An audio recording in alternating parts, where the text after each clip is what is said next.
All right, so for these kinds of questions, you have to pick out the angle pair, and then also you want to solve for x. So I'm going to do number 10 for you as an example. So when we look at this angle pair, all right, we have our transversal stuff, right? So I have this angle right here and this angle right here. So first I'm going to decide what kind of angle pair that is. So I can see that they're interior because they're inside my parallel lines, and they're alternate because they're on opposite sides of this transversal. So these are going to be alternate interior angles. Okay, and remember, that means that they're congruent, which means that they're the same. Okay, so that means my equation will be 16x minus 6 equals, and that's a 90-degree angle because it's a right angle. So that should be equal to 90 because they have to be the same as each other.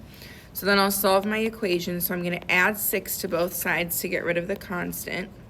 That cancels, and I'm left with 16x equals 96. So now I will do 96 divided by 16. So 96 divided by 16, which is 6. So that means x equals 6, and then you're done. Okay, so that's kind of how you're going to go through the rest of these. Let me look. The ones that look harder, in my opinion, would be number 14 because there's a few lines there and they're trying to confuse you. So pretend that this line isn't even there. That's just there to distract you.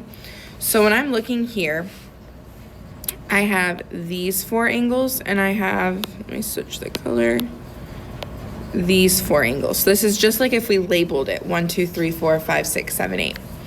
So this 130-degree angle corresponds to this angle 11x minus 2. So they're actually in the same position. They're both in the top right of their little things that I circled. So of those 4 angles, those are in the top right. So that means that they are corresponding. Remember, corresponding angles are congruent. So that means I'm going to say 11x minus 2 equals 130 because they are congruent. Okay, so they are congruent, which means they're equal. Then I'm going to add 2 to both sides, and I get 11x equals 132. Then I'm going to solve for x by dividing by 11. Okay, so then I get x equals 12. So I'm dividing by 11 on both sides, and I get x equals 12. So that's how we solve those kinds of problems. Okay, so use those examples to try 11, 12, 13, and 15. And then if you need more help after that, let me know, and I will happily help you out.